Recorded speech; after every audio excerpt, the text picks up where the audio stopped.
Hi mga ka-backyard, welcome back again sa aking YouTube channel, ang Backyard ni Edith. Ayan, magtatanim tayo ngayon ng talong. Ayan, okay din yung mga ka-backyard. Ang lalaki na.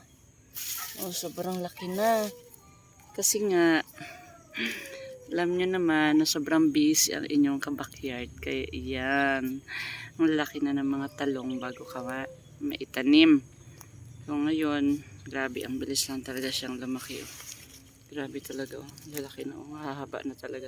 Sobra na siya isang ano, oh. Sobra na siya isang dangkal. Kita nyo, oh. Haba na. Dapat sana ito nung ganyan pakaliliit na itanim na. Kaya lang, dahil sobrang busy ito, ganito na ang nangyayari. Ayan mga ka-backyard, tapos na ako maglagay ng talong. Pero ang dami pang natirang similya. Ayan na lang, mga 2 linya na lang ang lalagyan, sobra siya. So itatanim na lang yan namin doon sa komunal.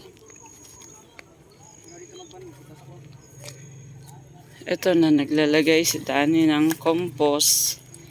Ayan, kailangan natin tong compost ilagay sa ating pagtataniman. Ayan. Para maging mataba ang ating mga tanim. Ito lang ang nilalagay namin mga ka-backyard. Ayan. Ayan, sige. Magbutas ka muna dyan para tingnan natin kung gaano ka pa. Kadami ang matitira. Ha? 3 linya pa? 3 linya pa pala mga ka-backyard. Akala ko na lang. 2 linya na lang. Ayan. Ito na. Update ko na kayo sa okra. Oh, nakikita na ng konti. Ang nakaraan kasi is maliliit pa talaga. Ayan o. Ngayon. Oh, lumilitaw na siya sa linya. Ayun na yung sitaw. Diretso ito. Sitaw doon na area. Dito naman ay okra. Yan. May mga pa isa-isa pang mga damo na tira. Tapos, dito naman tayo sa next square foot na naman. Square foot pero maluang-luang. Ayan. Ito na naman ang ating talong. Itong sitaw, okra at saka talong na similya, itong pinunla is sabay-sabay yan siya na itinanim. Pero syempre, mas mauna talagang lalaki ang sitaw kasi ilang araw lang itong sitaw, tumutubo na siya kaagad.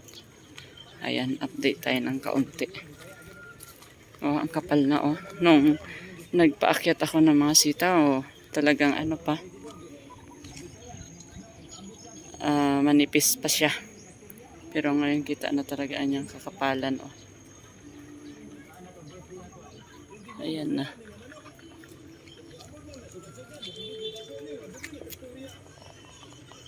Ayan, konting update lang po. Bago ako mag-start magtanim ng talong. Ayan, asan na kayong aking upuan? Kukunin ko muna yung mahiwagang upuan. Kasi syempre, magta-time lapse ako sa pagtatanim ng talong para makita nyo naman mga ka-backyard. Ayan. Punta na tayo dito. Silip na lang tayo dito sa ating manukan. Ayan. Hindi pa kami nakapag-harvest ng kanilang mga egg. Ayan. Ito naman ang aking si Brownie. Namimiss na naman ako ni Brownie. Ay, talaga naman. Monkeys naman talaga yung Brownie ko na yan. Oh, ay, parang gutom na gutom eh. Oh.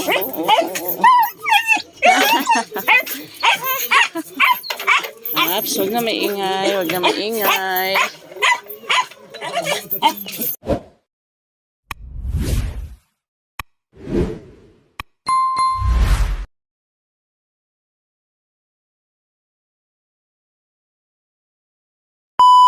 Nagbutas na dito si Danny. Ayan. Oh, ayan ang aking mahal. Tapos na siyang nagbutas kaya maglalagay-lagay na tayo ng talong. Mas maganda yung ganyang puro. Alam mo ba yon? Mas magandang puro compost. Yan na lang, hindi, yung itatabon natin, may lupa na siyang kasama. Yan, ganyan. Kaya, maganda din yan. Mas maano, mas madaling lumaki. Ayan, magbubudbud tayo mga kabakyard ng talong. Isa-isa dito sa ating butas. Yan.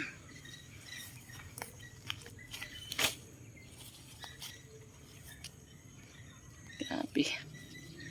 Dami nito.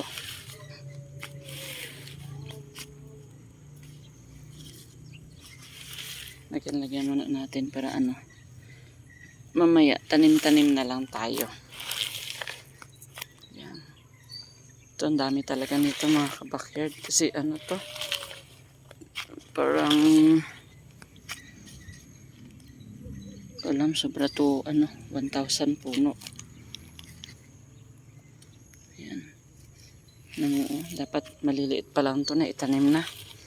Try na lang to kung mag-okay siya. Kasi hindi dapat siya naging ganito kahaba. Kita nyo, grabe lalaki na Dalawang dalawang tangkad ay dalawang tangkal na. Ay, nako. Ganun talaga mga kabakyard pag sobrang busy. Hi mga kabakyard, ito ay experiment namin na magtanim na na malalaki na ang mga talong kasi nga napabayaan namin ito na sobrang tagal dahil laging umuulan at nabisi na naman ang inyong kabakyard kaya ito naging malaki na siya bago maitanim. Titignan lang namin mga kabakyard kasi first time ko lang din magtanim ng ganito na kalaki na mga talong. So, i-update ko lang kayo kung ano ang magiging result nitong aming tanim na ito. At saka nakikita nyo mga kabakyard, wala po kasi kami ditong araro or mga kalabaw kasi nga nasa gitna na kami ng city. Kaya ito hukay-hukay lang talaga ang aming paraan ng aming pagtatanim. So, ayan. Sana kahit na ganito na walang hindi na aararo is may mga mai-encourage pa din kami na magpapatuloy sa pagtatanim. Ayan. Abang-abang lang po sa mga susunod pa namin mga video para updated kayo. At makikita nyo rin po kung ano ang magiging resulta nitong aming tanim na talong na sobrang laki na. Dahil napabayaan talaga siya na nasobrahan na siya sa kanyang edad. Dapat sana is mga 2 to 3 weeks lang is na itanim na. Kaya lang ang nangyari, malaking malaki na talaga siya bago pa namin na itanim. Gusto ko lang talaga nito nagtatanim-tanim kasi nga mga kabakyard is napakaganda nitong benta dito sa aming tindahan. Kasi nga dahil maraming mga estudyante at marami rin naman ang mga residente dito kaya iyan mabenta po ang talong. Tapos meron din po kaming itlogan kaya yon. Talagang partner in life sila. Ayan, sulit na sulit din. Kasi ang aming presyo dito mga kabakyard is hindi ganun kataas dahil pumapantay lang po kami sa market o minsan nga is mas mababa pa kami sa market. Kaya talagang yung mga pupunta ng market at konti lang ang bibilhing gulay, dito na sila mamimili sa amin dahil talagang priskong-prisko ang aming mga gulay, sariwang-sariwa talaga kasi nga bagong harvest. Kahit na pakunti-kunti lang ang aming tanim, at least everyday kami nakaka-harvest. Kaya iyan. banat tanim na naman kasi nga tag-ulan na po. So, hindi na natuloy ang predict na magkakaroon ng El Nino dito sa Mindanao. Kaya ito tuloy-tuloy ng aming tanim. Sari-sari na din mga kabakyard ang aming naitanim. May sitaw, okra, upo, patola. May kunting mais na din kami. Kailangan lang talaga nating magsipag at tiyaga mga kabakyard para sa ating